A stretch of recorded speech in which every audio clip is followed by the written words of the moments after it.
Embarque agora em uma viagem mental com Krishnamurti.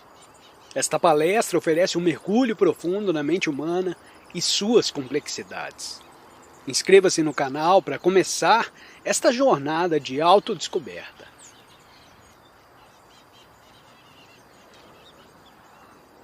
Eu queria saber quantos de vocês notaram o arco-íris ontem à tarde.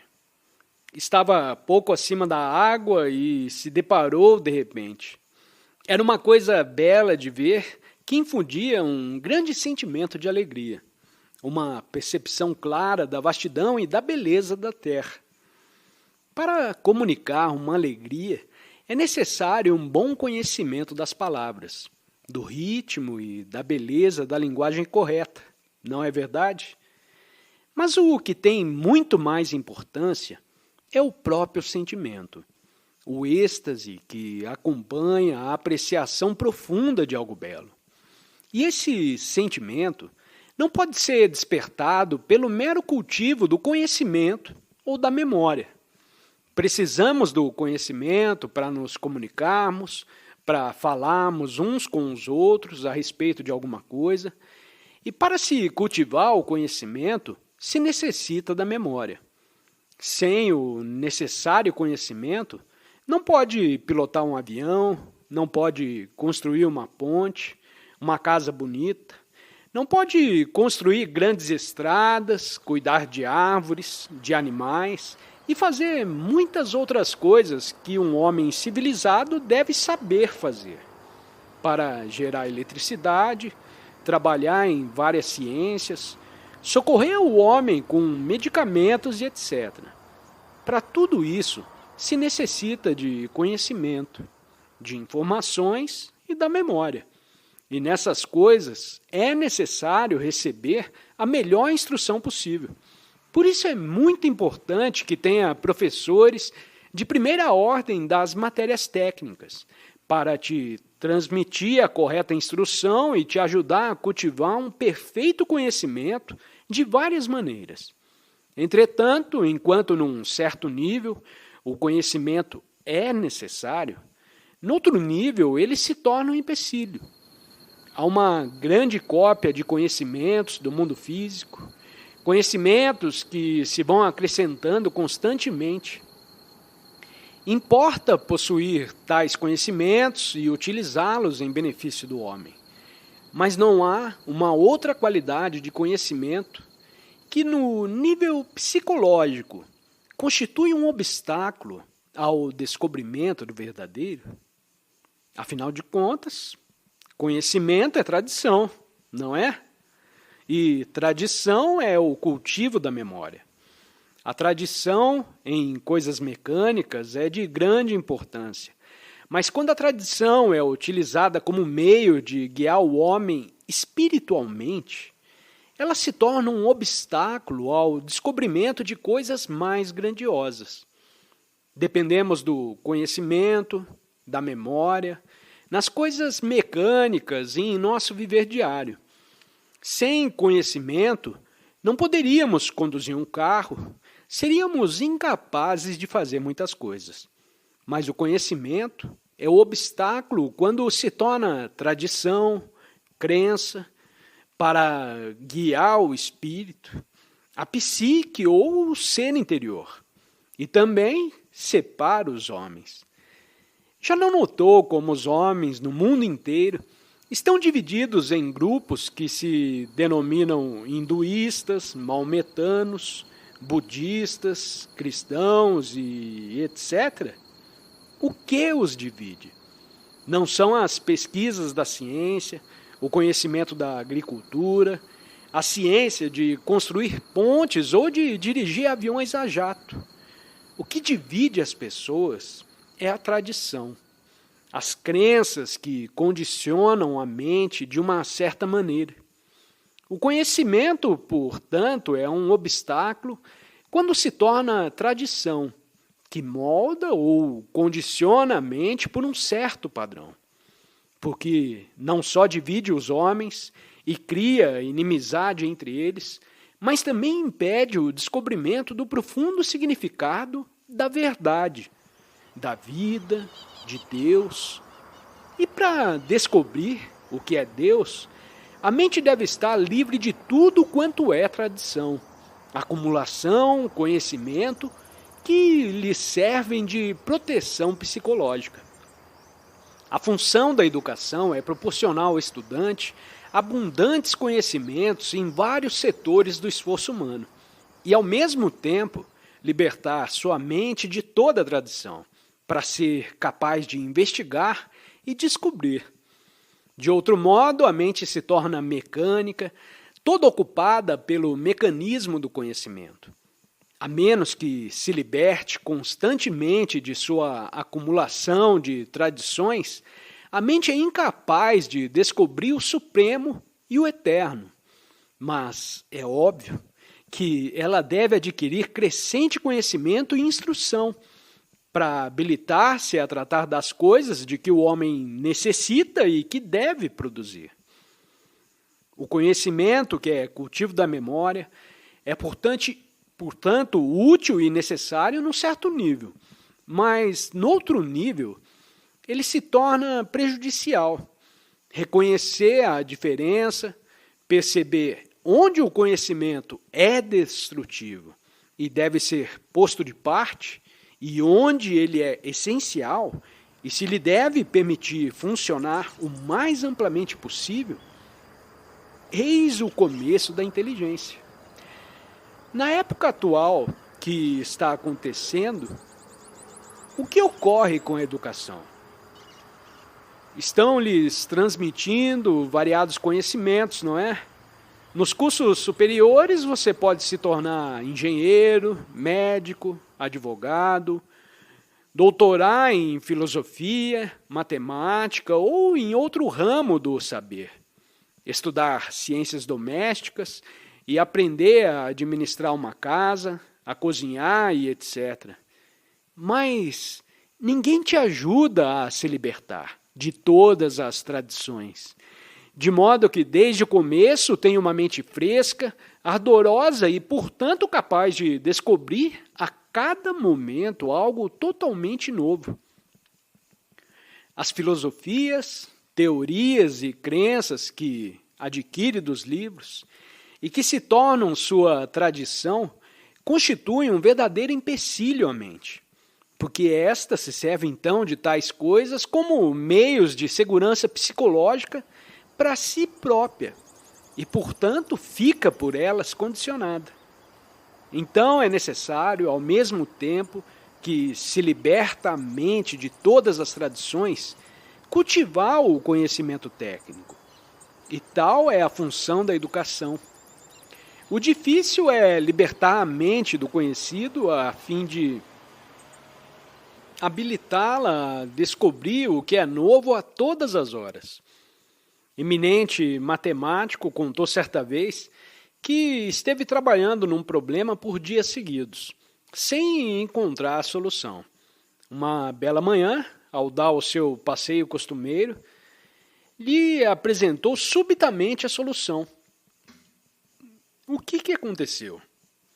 Sua mente, estando então quieta, estava livre para olhar o problema e o próprio problema revelou a solução. É preciso ter conhecimentos para se estudar um problema, mas a mente deve estar desembaraçada desses conhecimentos para encontrar a solução. A maioria de nós aprende fatos, acumula informações ou conhecimentos, mas a mente nunca aprende a estar quieta, livre das agitações da vida, do terreno em que os problemas lançam raízes. Nos filiamos a sociedades, adotamos certas filosofias, nos entregamos a uma crença, mas nada disso tem utilidade alguma, porque não resolve os problemas humanos. Pelo contrário, causa mais conflito e mais angústias. O de que se necessita não é filosofia ou crença, porém uma mente livre para investigar, descobrir e ser criadora. Se prepare às pressas para os exames, Junte uma porção de conhecimentos e os lança no papel, a fim de obter um diploma que te habilite a arranjar um emprego e a se casar. Mas isso é tudo? Você adquiriu conhecimentos, técnica, mas como sua mente não é livre, você se torna escravo do sistema vigente. E isso, em verdade, significa que não é um ente humano criador. Você pode gerar filhos, pintar uma meia dúzia de quadros ou compor de vez em quando uma poesia, mas tal, por certo, não é criação. Em primeiro lugar, é necessário uma mente livre para que se verifique a criação. E então, a técnica pode ser utilizada para expressar o poder criador. A técnica, porém, nada significa sem a mente criadora, sem a extraordinária força criadora resultante do descobrimento do verdadeiro. Infelizmente, os mais de nós não conhecemos esse poder criador porque estamos com a mente carregada de conhecimentos, de tradição, de memória, dos ditos de Sankara, Buda, Marx ou algum outro. Mas se sua mente é livre para descobrir o verdadeiro, verá aparecer uma abundante e incorruptível riqueza, na qual se encontra inefável alegria. Então, todas as nossas relações, com pessoas, com ideias, com coisas, assumem um significado totalmente diferente.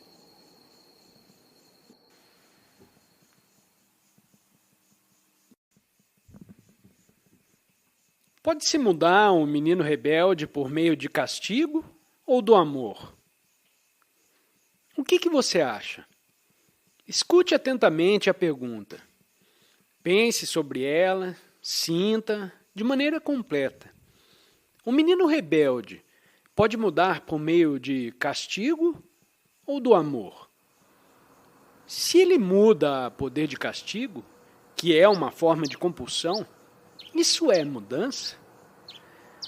Você é maior do que ele, tem autoridade como professor ou pai, e se o ameaça ou amedronta, o pobre coitado poderá fazer o que manda. Mas isso é mudança? Pode haver mudança mediante alguma forma de compulsão? Pode haver mudança mediante legislação, medo, nesta ou naquela forma? E quando pergunta se o amor tem o poder de operar a mudança do menino rebelde, o que entende pela palavra amor? Se amar significa compreender o menino, não mudá-lo, porém compreender as causas de sua rebeldia, então essa mesma compreensão fará cessar nele a rebeldia. Se desejo mudar o menino para que ele deixe de ser rebelde, o meu próprio desejo de mudá-lo é uma forma de compulsão, não acha? Agora se começa a compreender a razão de sua rebeldia, se lhe descubro e desarraigo as causas, que podem ser uma alimentação inadequada, uma insuficiência de sono, necessidade de afeição ou perseguição por parte de algum companheiro. Então o menino não será rebelde.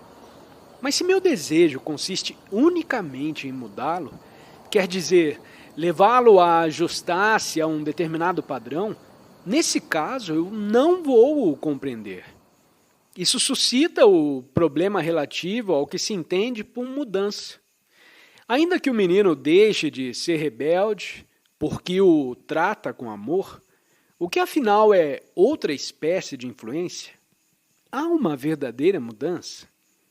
Poderá ser amor, mas é sem dúvida uma maneira de pressioná-lo para ser ou fazer uma certa coisa.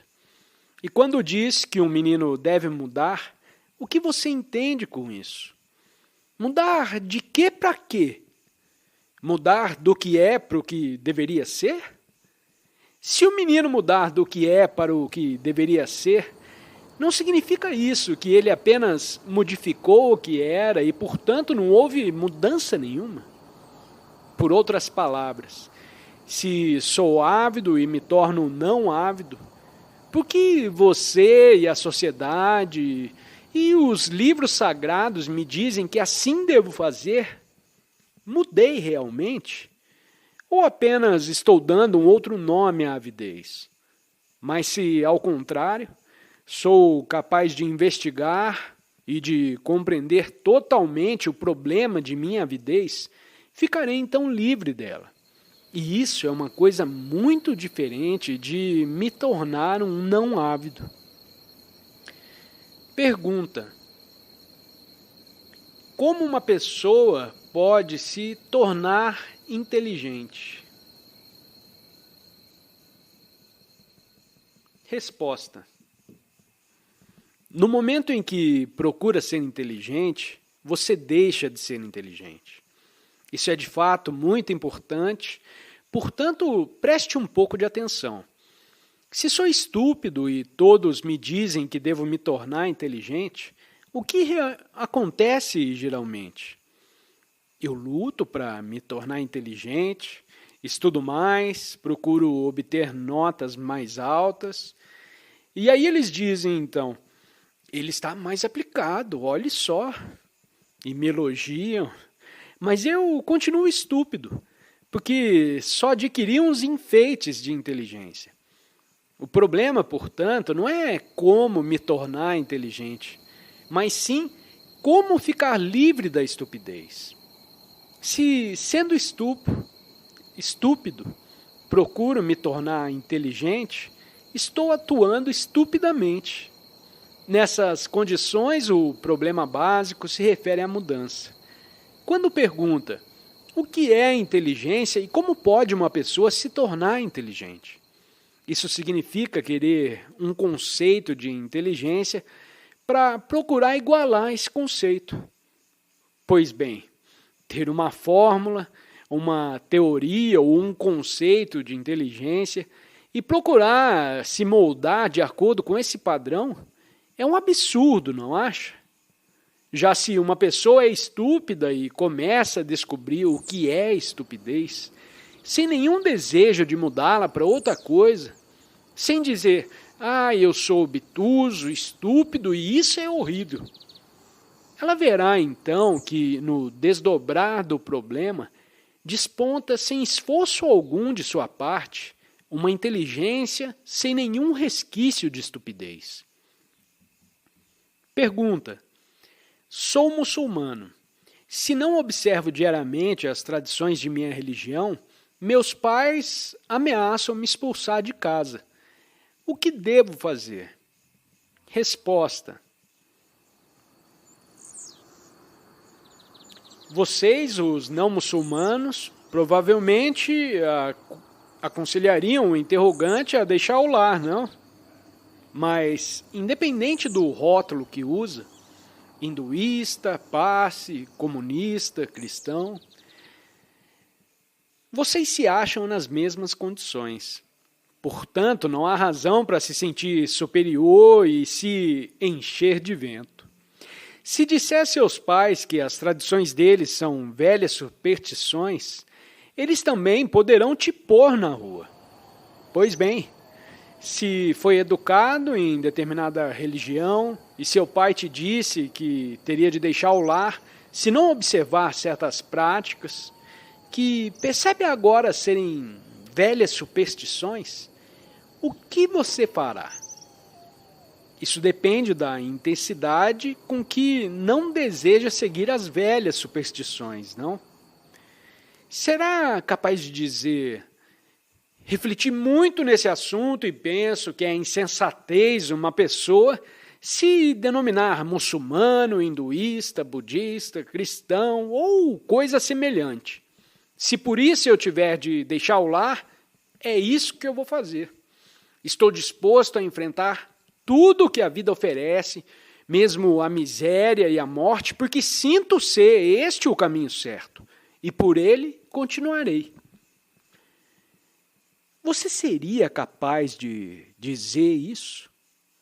Senão, o que acontecerá é que será tragado pela tradição, pelo coletivo. Assim, pois, o que você fará? Se a educação não te proporciona essa autoconfiança, qual é então a finalidade da educação? Meramente te preparar para ter emprego e se ajustar a uma sociedade obviamente destrutiva? Não diga, só poucos são capazes de se libertar, e eu não me sinto com forças para fazer isso. Qualquer um pode se libertar, desde que ponha sua intenção nisso.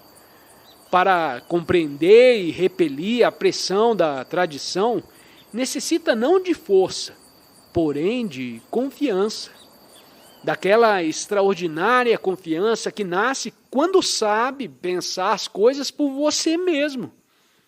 Mas veja, a sua educação não te ensina a pensar, só te ensina o que pensar. Te ensina que é muçulmano, hinduísta, cristão, ou isso ou aquilo. Mas a função da educação correta é te ajudar a pensar por você mesmo, de modo que do seu pensar te venha um sentimento de imensa confiança. Você é, então, um ente humano criador e não uma máquina servil.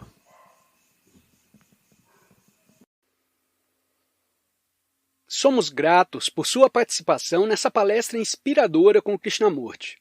Se você está ansioso por mais insights, clique em um dos 2 vídeos que estão sendo sugeridos na tela. Desafie-se a expandir a sua compreensão e compartilhe as suas percepções nos comentários abaixo. Não se esqueça de se inscrever no canal para mais descobertas. Até breve!